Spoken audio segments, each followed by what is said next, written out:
Hey, everybody, and welcome to the BJJ Foxcast. I am your host, Alex Martinez. And today I am super excited to have Todd Fox on the show. Todd is a third-degree black belt in Brazilian Jiu Jitsu. He served in the Marine Corps. He's written 5 books. He's traveled over 148 countries as the owner of, is it Tour Protection or Close Protection Corp? One and the same. One and the same. Okay. And he spent 25 years in the executive protection business. Also a no holds barred fighter, winning a record of, is it 10 wins, 2 losses? It Yeah, is. 10 wins, 2 losses. And unfortunately for me, he had kind of, I don't want to say retired, but he was too busy to compete. And we met at the Phoenix Open in 2020, where I got submitted. Took him about 3 or 4 minutes to submit me, but I did sweep you, Todd. You I did. take You that to my did. grave. You were up on points, man. You were kicking my ass. Yeah, I was kicking your ass until I got beat. That's what happened. Dude, actually, there's a really good story I tell about that. And it has nothing to do with winning or losing. I don't know if you remember this, but we went out of bounds, and I ended up in a better position when we went out of bounds, and we went to reset. The ref wouldn't allow me to go back to that position. And you told the ref, no, that's the position that he was in. Yeah, And the yeah. ref still forced us to go back to a previous position. I tell people that, like, how cool jiu-jitsu guys are to literally say something that was disadvantaged for you, say, no, he had that. And that tells me also who you are. Oh, thanks, man. Thank you. That's really cool. I don't remember that particular incident, but that's awesome, man. I'm glad you brought that up. So listen, tell me about why is it that I never heard of your close protection or tour protection company until like 2020? Like, I had no idea, I knew who you were, right? But I had no idea that this is what you did. It may have been after that, maybe like recently that I found out what you did.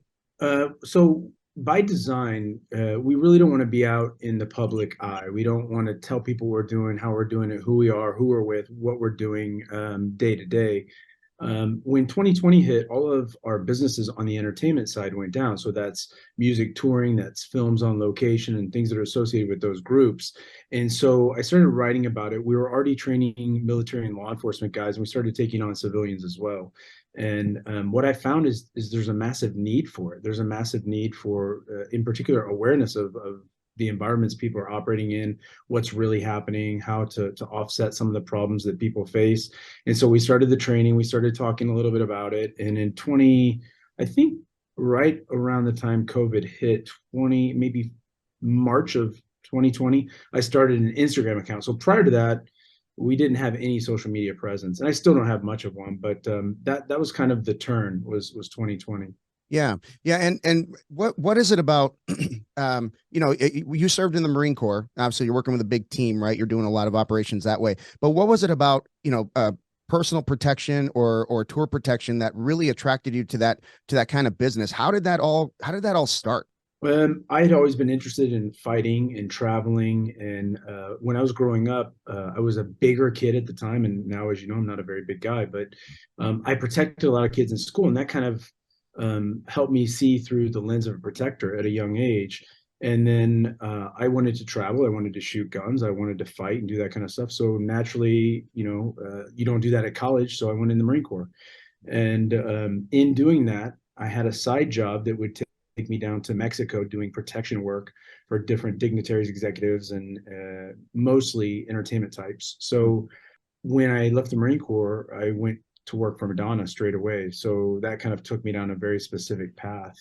But I think it's partially inherent in me, and it's always resonated with me. Yeah, that's really cool. So I know you probably get this question a lot, but you've traveled with let me see if I get this: Tool, Morrissey, Madonna, Janet Jackson, Glee. That must have been a nightmare. But you've traveled with all of these people, and your job is to basically keep them safe and hide in the shadows. But what's that like? I mean, how do you not get caught up in that moment? I mean, obviously you're not gonna fanboy out, but it's got to be pretty special, right? What they do, because they're doing a job, but there's so many moving parts. It's got to be really interesting. Yeah, I mean, the biggest thing that we really do is we plan, we coordinate. We're doing a lot of admin and logistics. We're forecasting stuff. We're doing a lot of assessments. So we're doing threat assessments and vulnerability assessments and risk assessments, and we're managing the money of our clients, and we're setting up jets, and we're setting up cars, and we're setting up hotels. And so a lot of it is a very active planning regimen and structuring regimen and getting the staffing right and getting the finances right. And maybe on the very front end, I thought it was really cool. I'm flying around on a private jet. I'm staying in, a five-star hotel. I'm getting to be around all these celebrities. I would say 6 months in, that wore off. Yeah. Because they had different values, different ideas, different things that motivated them. And I'm a Midwestern guy, and I'm very Midwestern in heart. And so those things don't align. So then it becomes just a job. Yeah.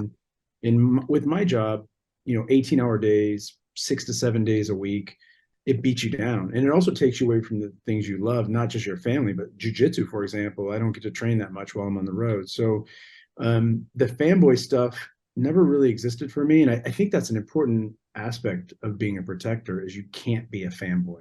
If you're a fanboy, it's not going to work out in the long run. Maybe short term, you can hide some things, but it's not the best for fanboys. Yeah. And, while I was reading, and by the way, I just want to, I want to plug the books right now. So the first one I thumbed through was the Protective Perspective. And this was really cool because it's just an illustration of what it's like to be on tour. Right. And what caught my attention there is, like, you think about like people going on tour, you think of tour buses, and you think of venues, and you think of the guys with the yellow jackets, making sure they get onto the stage and all that stuff. But when I started digging into it, it's like, okay, you got tour bus, you got, maybe other smaller vehicles, you've got commercial airlines, you've got private airlines, you got, and there's so many different variables to it. How far in advance can you plan all that stuff? Is it like certain people travel a certain way? Is there a budget issue? How do you plan that stuff? So how it works is basically an artist sits down with a manager, and they discuss what they think for the trajectory of an album, for example. And then they go to the agent, and the manager and the agent work together to figure out kind of what they think they can sell. And then they shop the deal with different promoters like Live Nation or AEG, and they all make offers, and they accept one of the offers, and they book a tour. And when this happens, usually it's 3 to 6 months out, we'll get notice and we'll get hired by whatever entity is that hires us. And basically what we do is we immediately start collecting a profile on the fan base. Like, who are they? What do they do at shows? What threats exist? What medical conditions exist for that group? How do they travel? What is the overall thing that we're looking at, right? It's a 30,000-foot view of what we're dealing with. Then we start to build a plan, and we write advances for the show. We write advances for hotels, for airports, all this stuff, what we need, how we're going to do it, how people are going to come in, how they're going to get searched, what we need for police, what we need for medic, where the guys are going, what we're doing with a budget, how we're allocating that money. And then we put it into play. We get guys on the ground to actually implement it and make that plan come to life. Wow. And so for us, everything is a transitional space. So you're moving from a tarmac, right? So the jet lands on the tarmac, cars roll up on the tarmac, people get off.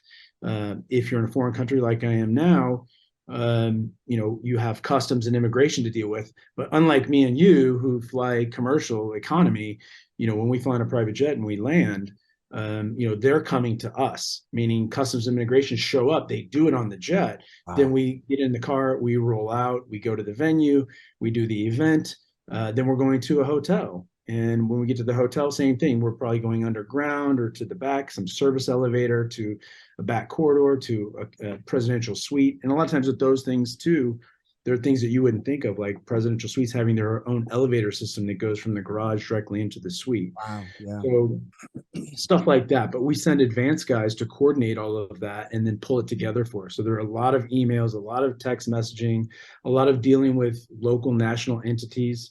I just came back from a U.S. embassy yesterday, sitting down and talking to the regional security officer there who does security for the U.S. ambassador, going through what's happening in that region when there's civil unrest, or when you have a client who's talking about political things or religious things that to get people going. So a lot of planning, a lot of coordinating. Yeah, and what? So, how are you structured? Do you have teams that like, do you have a team that handles travel? Do you have a team that handles the hotel? Do you have a team that handles the forward, or was it a forward guys that you were talking about? And where do you fit in? Why? I guess my question is, why do you have to be there? Why do you have to be in those 148 countries traveling with these guys? Yeah, and then that's a good question. The problem is, just like a lot of times with a coach, the guys won't work as hard when the coach isn't there overseeing them. You see guys put out much harder when the coach is watching. Even if the coach says nothing, Yeah. they'll put out. Yeah. They want the coach to see him. They want the chance to get that little piece of tape on their belt. And so they know they need to perform in front of the coach because he's the one assessing things. So there's that. Plus, I have a relationship with the clients, with the managers, with the agents, with the venues themselves, with the hotels themselves, because we do this repeatedly over and over and over. And one thing with celebrity is they go to the same places, they stay in the same hotels, they have the same drivers. So we see the same people repeatedly. And in some years, I may be in Europe 4 times in a year, I may be in Australia 3 times in a year, I may be in South America 3 times a year, and I'm going to these same places over and over again. So it helps with continuity when you know all of the people, you have existing relationships. I know, the valet guys, kids, right? And I've brought them like sticks and picks and stuff like that for taking care of us. Yeah. So I don't have to be present. It helps my company, it helps my guys when I'm present. And I also take on some of the responsibility. So we'll divvy up work. You may have a guy who's dedicated to an artist, what we will call personal security. It's also known as close protection. So they're on that artist wherever they go, no matter what they're doing. They're going to the gym, they're going to the spa, they're going to dinner, they're on them. Then you have advanced guys who are going ahead at every location and doing what they call advanced site surveys. Basically, they're scouting out that location, identifying potential problems, coming up with a solution for it, and then advising the guy on the other side. And then you have what we call venue guys, who are the people that go to these stadiums or these arenas, and they organize everything with the local staff. So they'll deal with what they call t-shirt security company, low-level guys. They'll deal with the medics, they'll deal with the police, they'll deal with the building management, and they'll help coordinate all those things. So we break down positions, and then we kind of spread load the tasks so that nobody's overwhelmed, but people have a pretty specific task, but the ability to go left or right of that task. Yeah. And tell me about managing your energy, because I'm a small business owner. And I get to decompress for an hour a day. So I teach a class a day, and that's my decompression time. That's where I'm only thinking about jujitsu, right? The rest of the time, it's like, you name it, insurance and, billing and, payroll and all that stuff. How do you stay focused with all of that stuff going through your head? What is it that brings you to that moment where, I mean, I would imagine doing it this long, I don't want to say it's just repetitive, but you're in a rhythm, right? How do you keep yourself focused on your job, especially when you're taking on some of those day-to-day tasks? How do you focus on that? It's finding the little things that will kind of bring you back to center. We're moving all the time. So what people don't know who are watching this is that my flight was 90 minutes late. We pushed this back. The internet wouldn't work. Stuff wouldn't work. That happens all the time. Yeah. But I can make a little coffee in my room, have a little espresso, breathe for a second, and move on. And it's just finding the little stuff. Like maybe one day in a week, I'll get to go do jujitsu. And so I'm here in a place where Hickson has a black belt who I've known for 20 years. I'll go see him. I'm also in a place where they have phenomenal striking, and I'll go train with a guy who was a K1 fighter. Wow. And then I won't train for 2 or 3 weeks. So it's finding those moments, those opportunities. And then for me too, it's seeing some people that you respect, that you like. So when we go back to these places, there are people you have existing relationships with. It's like if I bump into you at a tournament, whether we're competing together or not, like it'd be good to see you and chat with you. Yeah. So those little moments, or seeing something new, which rarely happens anymore, but seeing something that doesn't exist in a certain culture. So I look forward to going to certain places for things that are different than what we have in the US, something that I couldn't experience elsewhere. It could be, going to Austria and going to the Christmas markets there and eating marzipan on the street or something. You name it. It could be anything, but going to a certain place at a certain time, having a certain experience, that keeps things good when I'm doing 18 hours a day, 6 days a week. Those little kind of pieces that you find for you, maybe, and this is true for me, when you're working with a student who's not particularly talented, and maybe they take a little bit longer to get stuff, and then you see them, something connects, and you see them doing it, and you see the excitement. That's the paycheck for me anyway. I love it. Yeah, that's a really special moment, man. I get those off and on, and it's also like, how you you look at yourself in the mirror every morning, so you don't really notice a lot of change, right? I realize how old I'm getting. I just got a picture sent to me about for 5 years ago. I was like, what the hell happened? But it's, getting that student walking up and going, "Hey coach, I've lost 47 pounds." I'm like, "Oh my gosh, that's a great moment too." Like that makes it, like, any stress I had makes it all worthwhile. That's really cool. So let's talk jujitsu a little bit.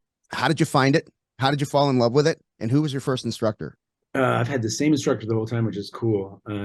So I was in the Marine Corps, and as you know, there are B billets in the military, and I was on recruiting duty in St. Louis, and I was teaching karate at a karate school, and I was a black belt, and I had two black belts, a Japanese jiu-jitsu and karate.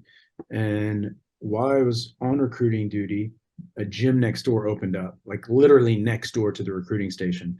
And one of my buddies, who was a recruiter, said, "Hey, you should go over there and train with this guy. He trains the Gracie family."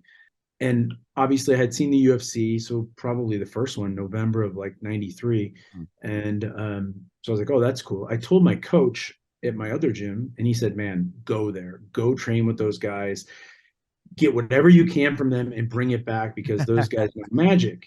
And which was really cool. I had to have a good coach to say, "You know what, I can't teach you that. Go over there and do that." Yeah. And he did. And I went over there, and the coach was a young, at the time, black belt who came from Hicks and Gracie. His name's Rodrigo Vaghi. And Rodrigo, who's now a 6th degree black belt, Wow. Rodrigo was my coach. And I went in, and the first day there, uh, I got tooled up by a 16-year-old kid who was about 135 pounds. And it was the hardest thing for me ever to walk back into a school after I got tooled up like that. Yeah. And I would say probably for the first month, it took everything in my body to walk through that door because I knew what was going to happen. Yeah. And it's so hard to accept. It's a very hard pill to swallow for, a guy who thinks he's tough. Yeah. And what was it about that moment? What made you get back in there? Why did you do it? Well, I knew that if I could figure out what they're doing and how they were doing it, and I added that to what I already knew, that I would be in that same position of dominance and I'd be able to actually do something way better than anybody at my current gym Yeah. and anybody else that I had known. And the Marine Corps, we have smokers and we fight guys all the time. It's pretty standard. And I hadn't lost. I had never lost, and it was just eye opening because I couldn't do anything right. Every time I got to a position where I thought, okay, I'm good, I wasn't good. I was far from good. It was just a matter of seconds. So, as you know, kind of that experience where you're like, oh, this is brutal, but if I can learn this, or if I can just survive against this, and then that period goes from, instead of getting beat every 10 seconds, you're getting beat every minute or every 2 minutes. Yeah. And then eventually you can kind of be even. And then eventually you can maybe get a sweep on them or something. So, Yeah. to me, that was fascinating. Once I got to the point where I could accept that I was going to lose, it was fascinating. The learning, I dreamt in jujitsu, like literally for the first 2 years I did jujitsu. I didn't dream about anything else. Wow. For a guy in his 20s, that's hard to imagine. We have a Yeah. lot of other things we fixate on at that age, but Yeah. Yeah. Yeah. And there's just something about that moment when I don't know what it is, man. Like, you're probably in the same boat. Like, my first weekend, I knew this is all I want to do. Like, I don't want to do anything else. And when you see that in other people, you're like, you try to nurture that, but you don't want to push them because they're not you. You can't expect everybody to be you, but gosh, you just see it in them. Right. And you just want to create that environment that makes them want to come back. I'm sure after you got the crap kicked out of you day one, they were still like, "Hey, good to see you," when you came back, and they were so yes, nice. Yeah. yes, yes, Yeah. 100%. And that's a really cool experience too, to have that. But like I said, I struggled just on the man side coming in initially. But one of the greatest lessons ever is to accept that and come back and work towards something better and have an understanding. But man, that feeling, I don't think I've ever had a feeling in anything else I've done to that degree, Yeah. as being in that mode where you're just constantly absorbing new material and you're physically making this thing happen. And there's always something new to learn, always a different way. And also, I had a gym full of animals. I mean, the guys that I was dealing with were tough guys. So my coach, he came from the early days, the 80s, at the Gracie Academy. And the guys that he brought in from all over the area that I was in, happened to be the toughest guys around because of the UFC at that time. They saw it. And anybody that couldn't deal with the intensity of the school left. Our Mm, attrition rate was 90%. yeah. So the guys that stayed all fought in MMA. They all competed in jiu-jitsu. They all competed in no-gi. Most of them competed in boxing or Muay Thai. So it was a really special time where you had just this gym of gladiators. And now, obviously, like you at 50 years old, it's it's very different. And so is my coach. My Yeah. coach kind of grew with age too. And I'm in the same boat as you. Every, couple of years I look back at pictures like, oh my God, what happened to me?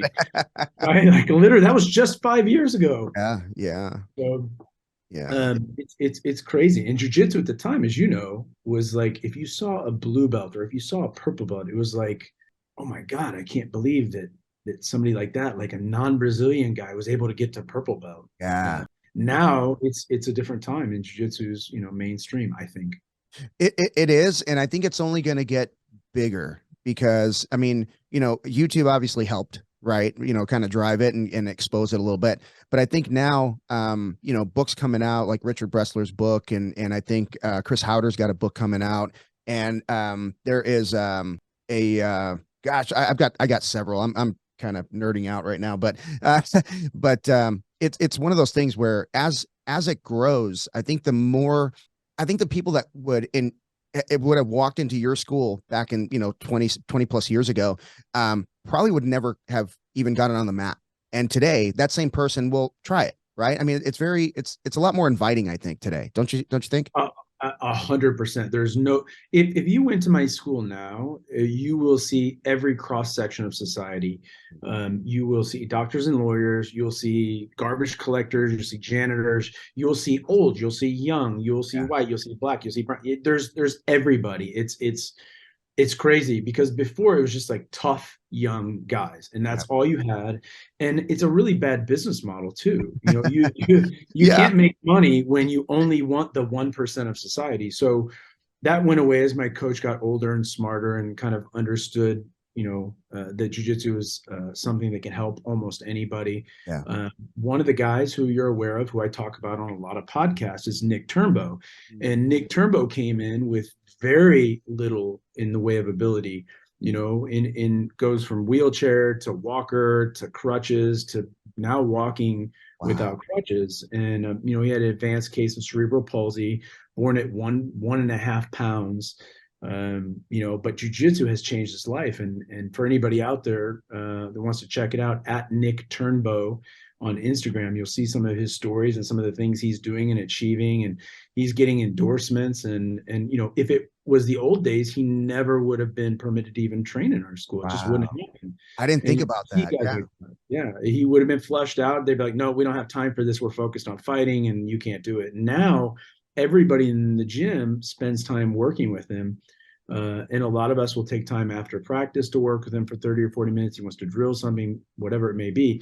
And he puts out harder than anybody. Yeah. This guy has the least amount in the way of physical capabilities, and yet he achieves more than most people.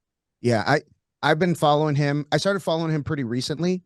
And then I started seeing like just his message on Instagram. And I'm like, I got to get this guy on the show. So I reached out, and believe it or not, I had no idea you guys knew each other. He just popped up on my, you should meet this guy. And I clicked on it, and then I start scrolling. I'm like, oh shit, there's Todd. And then you hit me up because I had reached out to him, and he's like, is this guy okay? Yeah. So I am like Nick's guardian. So I filter stuff for him because there will be people that, may take advantage of him. And so he'll be like, oh, is this dude okay to talk to? And I'm like, yeah, he's a good guy. Actually, I'm glad he reached out to you. So I'm really excited to see him on your show and see you guys talk. That's really cool. Me too. We've been going back and forth as to how to do it because of through your guidance, and we've got a plan. So I'm excited for it. Good. Yeah. So am I, man. So am I. I love it.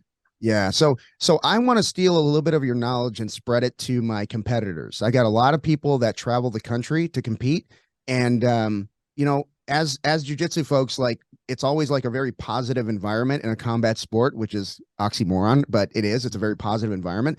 But we make mistakes, very common mistakes all the time. And those mistakes could cost us, our our health, our lives, if worst case scenario. And let's talk about traveling for jiu-jitsu. And maybe you can help my students be a little bit more, or people listening, be a little bit more aware as they're traveling. So for the most part, I think people travel to tournaments that are in driving distance, right? Most of the time, right? If it's I'm in Probably true, Phoenix, yeah. So if it's Vegas or San Diego, they're about the same amount of hours in a car, so no big deal. But what would you say to people who are just, young adults that, don't have a lot of, they've got enough to get into the venue, right? And maybe stay at a hotel. And I've known guys that sleep in the trunk of a rental car. So, they're limited. So what would you say to those guys? Like, what can they do to better protect themselves on the road? Yeah, so for us, a lot of it has to do with knowing what goes on in different environments. Uh, we basically do a little background in an area if we've never been there or we don't have any connections there. The best thing in the world is to have a connection in a location that can Hmm. really help you. So if you have a contact, whether it's a family member, a jujitsu friend, whatever, in the jujitsu community, they're everywhere. But having a contact there and knowing what's going on, that's the best bet. It's also a great place to sleep and shower and do whatever else you got to do. But we start with something called baseline anomaly, which comes from the Marine Corps.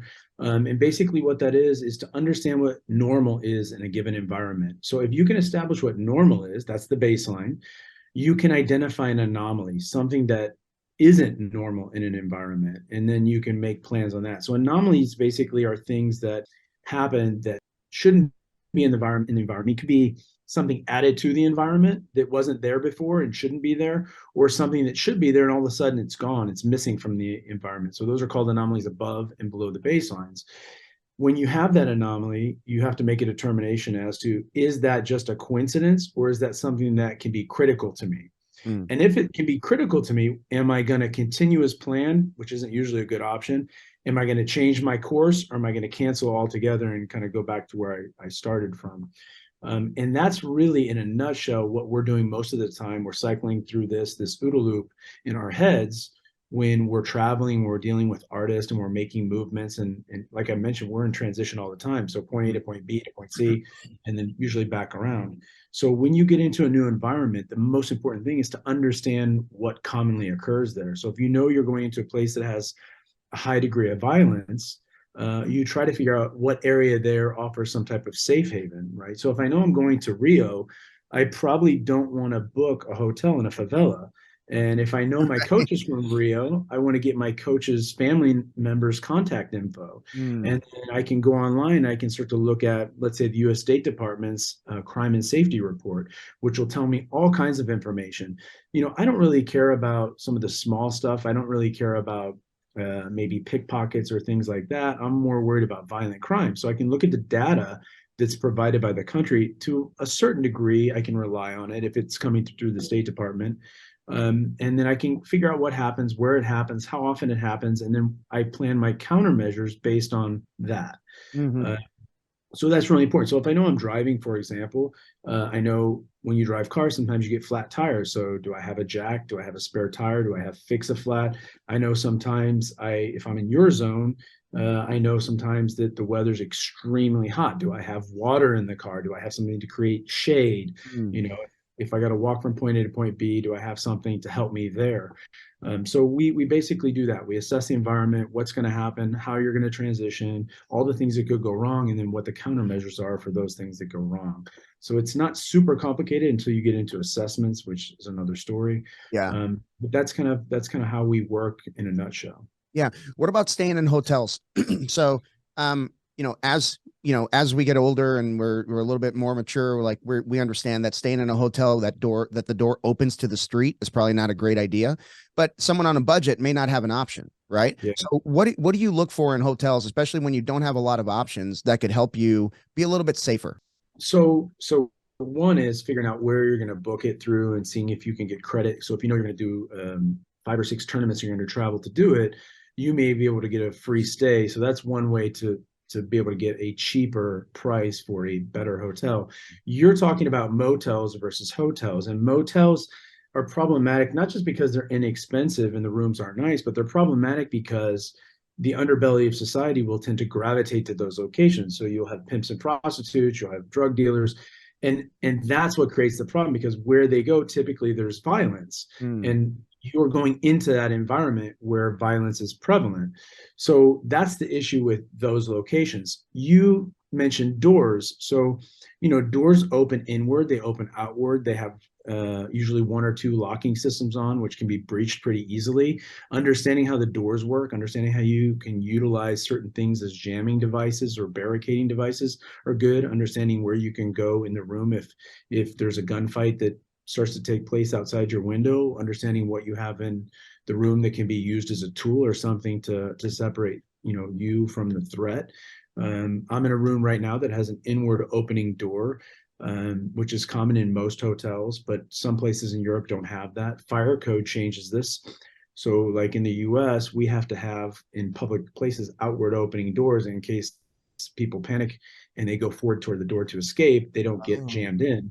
yeah. In Europe, that's not the case. I was just in Italy last week, and all the doors that lead outside are inward opening, which is problematic for fires, but they don't have that code. So knowing that, like in most hotel or motel rooms, you have chairs. Chairs give you a standoff distance. If somebody has an edged weapon, I can use that chair to create the space so that thing doesn't get thrust or slashed across my body. Understanding how I can use simple tools, like literally, if the crack in the door is a certain distance, I can jam coins in it so that door won't open until I take that out. Because in order for the Oh. door to turn or move, right, it needs to have that space right at the Mm. hinges.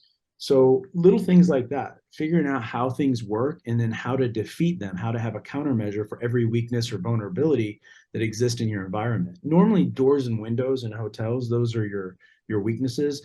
The problem with hotels too, in motels even more, is that arriving and departing typically is through the same channel. So Mm. if someone's lying in wait for you to attack, they typically know where you're coming in and out from. So for guys like me, we typically may go in one side and come out another, and we try to avoid having that pattern where we're doing, a same arrival, same departure. So we may come in the front door, we may go out like a service door out the back or side. We may come back in via the garage, and then we may pop out via the side door. So it's very hard to locate where we're at. Yeah. Um, Another thing with motels, if people are staying in motels, is typically you can pull the car up to your room, if parking permits that, and so that'll allow you to keep an eye on where your hotel's at. But if you have a nice car or a nicer car than they're used to, that'll also draw attention to that room. So lots of different ways to look at that problem. But the biggest and most important thing is understand where the problems can come from and understand what solves the problems or prevents the problems from unfolding in the first place. Yeah, yeah, that's great advice. And the second book that I want to plug that you sent. Thank you, by the way, for sending these. Yeah, Is absolutely. the protection for and from humanity, and you talk about what a bad guy is actually looking for, and it is really interesting because there's things that like you think about but you don't think about, right? Especially like let's say the tournament's in Vegas and it's like the tournament's over and you're going to go out, that night, right? And the first thing you talk about is don't stand out, right? Pretty difficult to do when you got cauliflower ear and shoulders, you know what I mean? But yeah, but I didn't realize this, but I rarely see you when we do run into each other. You're never wearing like a jujitsu something shirt. You're very like gray. I'm so sorry if that sounds awful, but I No, didn't it's realize true. that. Yeah, yeah. Yeah, I don't wear jujitsu gear because I don't want people seeing that, and then I don't want to have a challenge match. I don't wear military gear. I don't wear police gear. I don't wear security gear. I don't wear it, and that's one of the things too. When we're assessing environments, we're looking at who's there and what they're wearing and what they're doing. If I'm dealing with a right-handed guy, typically they wear their watch on the left hand. Then what kind of watch they wear, and okay, it's a certain type of model, and it's got a certain type of strap on it. That tells me something. If let's say they have a ring on their finger, is it a metal ring? Is it a plastic ring? If you have a black silicone ring, probably military, law enforcement, firefighter, jujitsu guy, that Mm. gives away something. So, I try to take away most of those things. It's impossible to get rid of all of them. Thankfully for me, I don't have cauliflower ear, but I agree. I'm one of the guys on my team right now has these massive ears, and they stand out, and everybody knows what it means. So, when they want to know if somebody's important and they haven't identified our client yet, they realize that guy's a protector, right? He's Oh. one of the security guys because they look at his ears, they see how his movements are, they see where his eyes are going. So to your point, yes, the biggest thing is if I'm trying to target somebody, I don't know that person exists, or I don't know they have something of value, I'm not going to target them, right? So that's number one. Don't stand out. So when we look like a tourist in an area where they go to target tourists, puts us in a bad spot. Yeah. So Yeah. that's absolutely a critical factor, right? If you can blend into the environment, is huge. So one thing, for example, if I'm in a place where I don't have force multipliers, I don't have people that can support me, which normally in jiu-jitsu environments we have that. Yeah. But if we don't, I can be very close to a group of people where I can go up and start asking questions and talking to them. And it makes the people on the outside looking in think those are my friends, those are my acquaintances. They don't know what I'm saying, they don't know what I'm doing. And a lot of times I would have rock stars who would want to go to strip clubs, and it would be me alone. And as you know, I'm not a very big guy, so I'm not going to intimidate anybody. Yeah.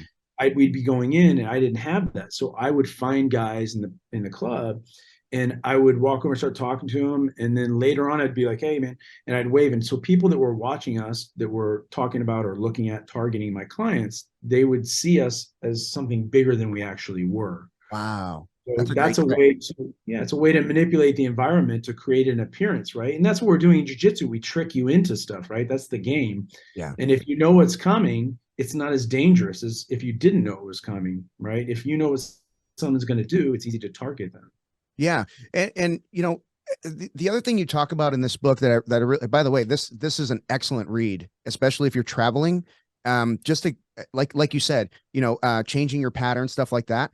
I mean, I've got notes, so and it's a very easy. I mean, thank you for dumbing it down for people Yes, like me. I appreciate that, yeah. but it's a very easy read, and anybody can get a lot of knowledge out of this. Yeah, Um, it's a simple book. A lot of the books that I wrote are like manuals, and this one was generalized for everybody. And then the book you had previously mentioned, which is out now, Protective Perspective, that's more of a picture book for people to kind of see what's going on. But the book you're referencing, Protection Formed from Humanity, I think is a great, simple way to get common sense systems that you can apply in your daily life very fast. yeah, definitely. And there's step 2 and 3, I kind of blended them together. Is know what the problems can be and where they can come from, and have a way out. When I was talking to Chris Howder on the show, we talked about that kind of assessing threats, and I told him, my wife and I, we go to Vegas, and we do for jiu-jitsu and do all this other stuff. But anytime we're out, I always ask, like, okay, where are the exits and where are the assholes? Because as soon as they start acting up, I hit the exit, right? So talk about that a little bit, like understanding where the threats come from, and have a way out. Yeah, so if I'm in Vegas, one is that my baseline of normalcy is going to be a little different than most places, because people will tend to be drunk or on drugs. People will tend to be more amped up, more excited. They're going to tend to be louder. That's a different baseline than you'd find in a library, than you'd find at a restaurant, than you'd wherever you're from. So you have to accept that as normal. But then within the room, you really want to figure out who are your problems, as you mentioned.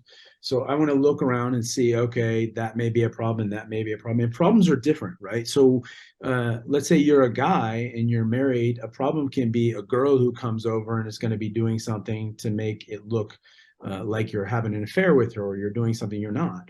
A problem can be a guy beating you down. A problem can be somebody stealing your information, or targeting something about you, where you're staying, getting a room key, whatever. So you have to kind of know what those problems can be, and then figure out who it is that's most likely to do that based on the indicators that they give. So when I'm looking at a room, I'm looking at people's demeanor for the most part, their behavior. So we profile, we're not profiling race, we're profiling behavior. Mm. That's what tells me what I need to know. So I look around and see how they're dressed. I see how they behave. I see who they're with. I see what their patterns are. I see what they're drinking. I see what they have in their hands, what their mannerisms are. And then once I figure that out, I move on to the next group, and I try to get everybody in the room as quick as I can. And then I start to look at, where's the bathroom? Because I know in my case, my client's going to have to go to the bathroom. Yeah. And so that's going to happen. That's inevitable. So I've got to figure out the path to get from wherever we're at in that restaurant or bar to the bathrooms. Okay. And then we got to come back. Do I want to take the same path again? Okay. If I want to get out, do I have alternative exits? Most places, most structures will have a front and a back, sometimes a side door. I want to know if those doors are alarmed, because if I don't want to draw attention to myself, I don't want to push a crash bar and then have the alarm go off. That's no good, especially if it's tied into a sprinkler system and all of a sudden that starts happening.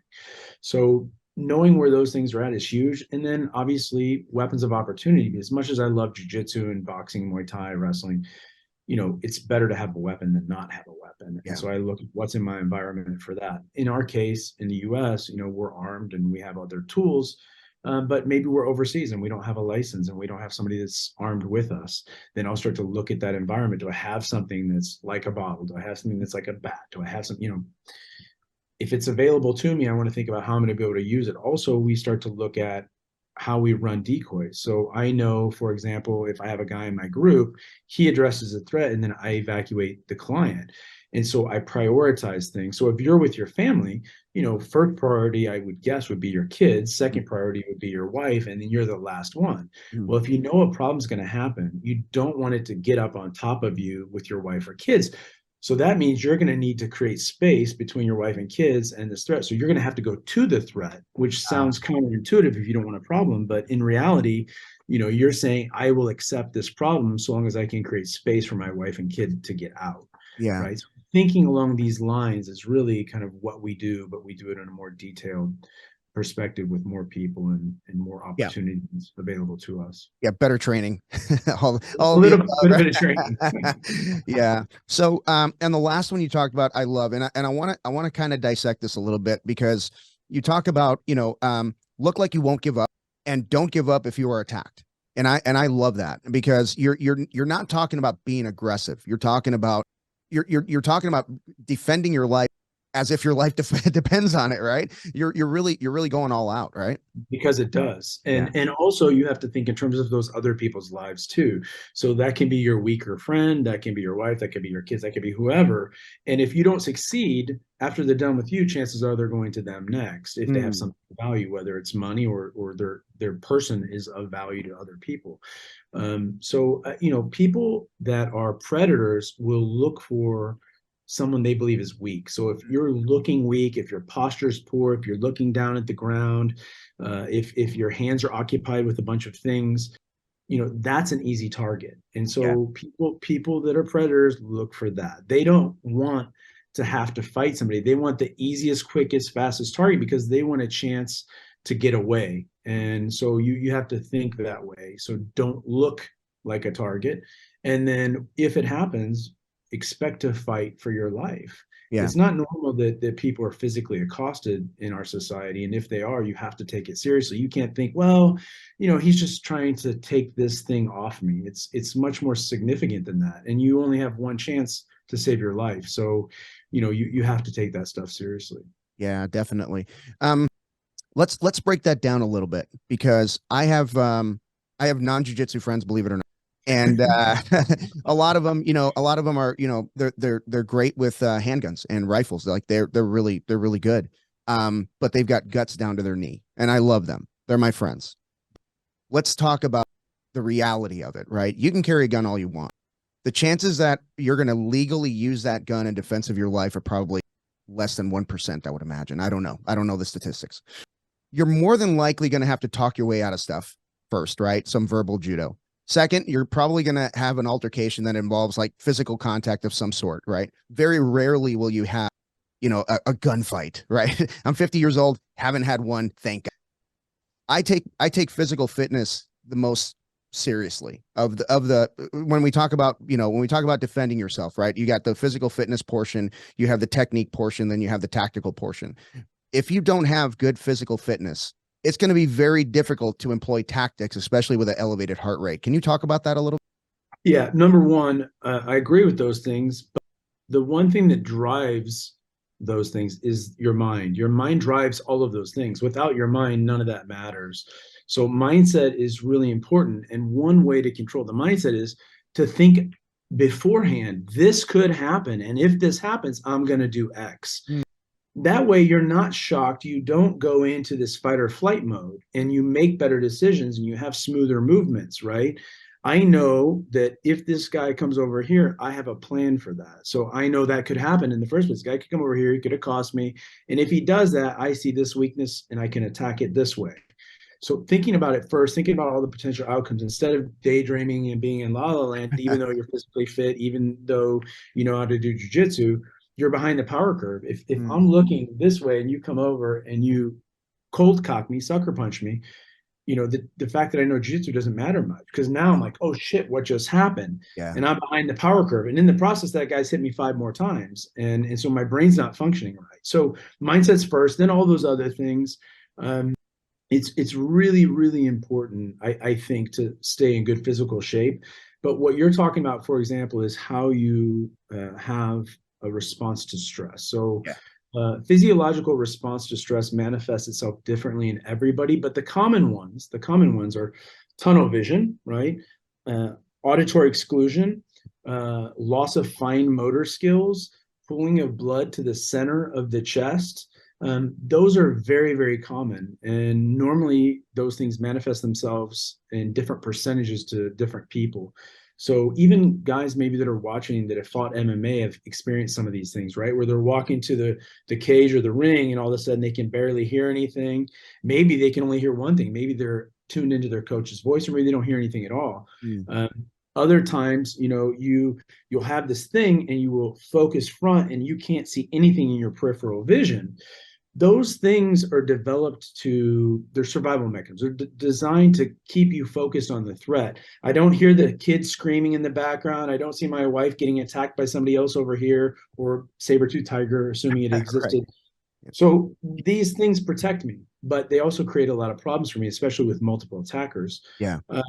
So if I train, it's very different. Oh, I'm used to training. I got my heart rate up. That's great. It's different. Hormonal heart rate occurs. Let's say you're walking around and you're 50, 60 beats a minute. If you're an average American, it's probably 75 or 80. But for you, it's probably high 50s, low 60s. And then all of a sudden you go to work out, you warm up, you start moving around, you're up at 100, you're 120, 130. It's a slow climb. Even if it doesn't seem like a slow climb, it's a slow climb. Yeah. Hormonal heart rate is instantaneous. So you're going from 60 to 140, right? It's bam. So it's like getting hit in the head with a brick. It doesn't work out the same way that lifting weights does or running or doing whatever kind of cardio. So it's hard to train for that, right? The best way to train for that, just like if you were shooting guns, is to have a high stress situation where you know something shocks you, surprises you, they take away your hearing, they put some type of vision restriction on you, and you have to do some type of movement that will elevate your heart rate, and then you got to start looking through the room, identifying colors, letters, shapes, numbers, and Wow. that's how reality works, right? um, you know, if you go to a target, a range somewhere, and you shoot at a target, the target's static, you're static, you know the gun, no one's running in between, your heart rate's calm, like that doesn't make sense. That's not how things unfold. Yeah. Much like being on your knees in jiu-jitsu, you know, you're going to a tournament, why don't you start on your knees? Nobody starts on their knees. How about MMA? Nobody starts on their knees. That was about space, but that's so artificial, and it hurts us in the long run if we only do that. So you know, understanding how your body works, how you're going to respond to stress. Hopefully, you have some type of exposure to stress prior to having these incidents, and that's the best way to inoculate yourself against this. Is Yeah. to have stress exposures in controlled environments with people you can trust, so you don't get hurt, but yet you have that experience, and that's about as close as you can take it. Yeah. And I know I'm a little bit behind on that because I got into a confrontation. This was not too long ago in Vegas, and it's just verbal, and it diffused pretty quickly because I told the guy, I was like, we can't see a judge until Tuesday, and we're going to go to jail for this. So I'm good, whatever. But that kind of helped diffuse the situation.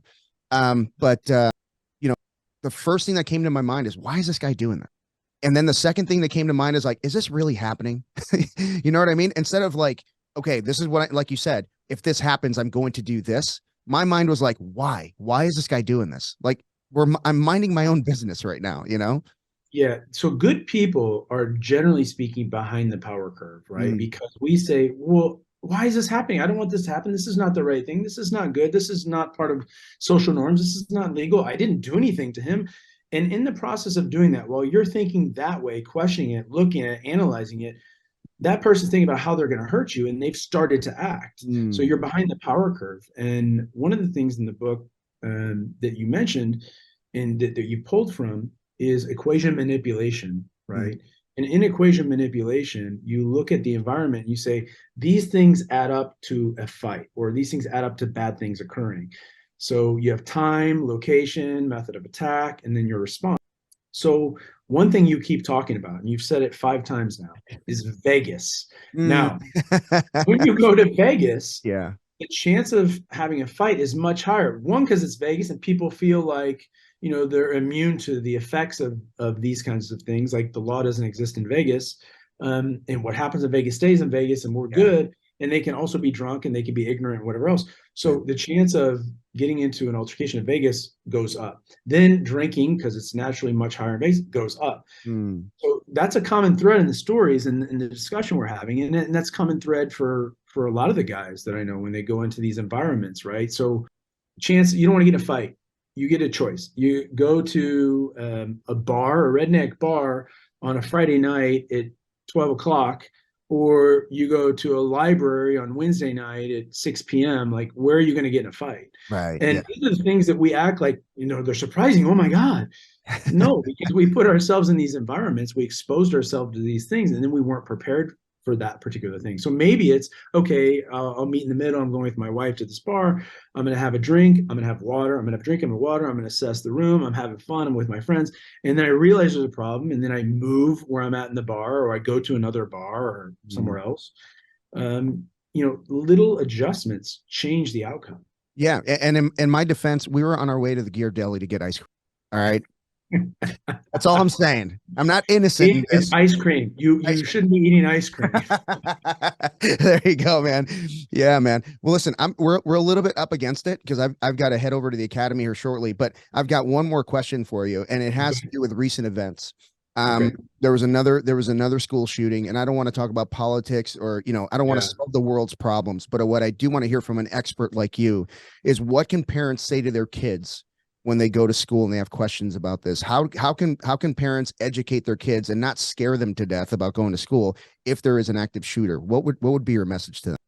I think talking to kids, one is that you have to balance it. You can't tell them something that's not realistic. At the same time, you don't have to give them really gruesome details. So say, hey, on a very rare occasion, bad things happen, because really, even though this looks like it's happening all the time, relative to the number of days and the number of schools and these events, it's Yeah. extremely rare, extremely rare. But getting back to the baseline anomaly concept, teaching kids, like, here's what normal is. Look at this, get them in an environment, talk about what's going on, what should happen, what shouldn't happen. Also getting them to understand things like, how do you barricade? Where can you hide? What things will hide you and what things will protect you from bullets? Where would you go? What would you do? Asking them these random questions, not to scare them, just to talk them through it. Hey, if this happens, these are things you should think about. And what do you think? Question answer kind of stuff. Like, hey, if you were in the room, is there anything in the room where you could hide and no one would see you? Is there anything in the room that might stop a bullet? Is there a window you go through? There's a door. What happens if this door is jammed? Would you go through another door? Just those simple conversations, but in a very relaxed manner. Yeah. You obviously want to talk to a kid and say, yeah, people are laying there and there's blood all over. That's not it. It's just conditioning their mind when they're calm, thinking through it, talking about it, and they will fall back to that. They will Mm, fall back. If you had that conversation multiple times with kids, kids are so resilient, and their brains are functioning at a level that the two of ours are not functioning at. yeah. So I think those calm conversations about, hey, do you know where you find a first aid kit in your school? Hey, do you know where you can find a person that may be able to help you? Hey, do you know what kind of locks the door has on it? Kids are inquisitive, and so if you can pull them into that from just a discussion standpoint and start to talk to them about that, they can probably walk you through the solutions. And kids want affirmation or some type of kudos. You say, Alex, that's a great idea. I didn't think about it. Can you think of anything else like that? And that's the way that I would handle it from my side of things. Yeah, no, that's beautiful, man. I love that. Well, listen, I definitely want to get you on the show. I want to get you in the studio someday. I think we've touched on probably 1% of everything that you've done in your career and in your life, and it's really, really interesting. let us tell everybody how they can find you social media wise, or what other books are coming out. What other plans do you have for the future? Yeah. So one, I don't think I've talked about this, but I have a book that's coming out this summer called Underpinning. And the reason that I wrote this book was because there are a ton of black belts teaching jujitsu to law enforcement, and even some very famous ones who don't know anything about law enforcement, all the things that surround it, all the laws, all the case studies, statutes, different processes and systems. They don't know anything about fighting and gear and dealing with vehicles, and it's a complex subject. So I have a book coming out on that basically is geared toward BJJ instructors of law enforcement and military so that they have a better platform to teach from. They understand things from a different vantage point, and it will give them a massive, massive advantage over anybody else that doesn't know these things. So that's coming out this summer. Our company website is tourprotection.com, and the Instagram account associated with that is @tourtraining. My personal one, which is probably easier to find because it's old, is toddafox.com. But for sure, people should be looking for this book. If you're a jiu-jitsu guy or girl and you're teaching cops or law enforcement, you need this. And it's actually forwarded from a guy who was a SEAL who is retired from a place that's very near you, Yeah. law enforcement agency. He's a SWAT guy from. So those are the things that I would put on the plates of any jiu-jitsu guys. If you teach, find the book when it comes out, learn all the stuff that's in the book, and you're going to be a massive, massive asset to the guys you teach. Yeah, let me know how I can buy an advanced copy. I actually just donate time to the local PD. Every few weeks I'll go out there and teach them some stuff, but I would love to have that perspective because I find myself stopping at certain points and thinking about the legality of what I'm about to teach them and go in a different direction. And if I had a guideline like that, that would be fantastic. So thank you. Yeah, it is a complete game changer. yeah. There's nothing else I can say other than it's a game changer. But I will send you a copy as soon as it's out. I'll send you a copy the week it comes out. Awesome. So everybody, if you have a chance, please take a look at these books. It's Protection from for and from Humanity. The Protective Perspective. This is a great look inside or backstage, basically, right on the road with Todd and celebrities. And also one book we didn't get a chance to dig into, but I'll get you back on the show, is the All Access book. These are fantastic reads, and you can apply them to your everyday life. So, Todd, thank you so much for being on the show. And one more thing. If you love the show, please like and subscribe. Follow us on Instagram. Don't look at the website. It looks like crap. Working on that. But hey, I'm not a tech guy. I'm working on it. Todd, thank you so much for being on the show, brother. I'll get you on Thanks, soon. Alex. Good to see you, man. Take care, brother.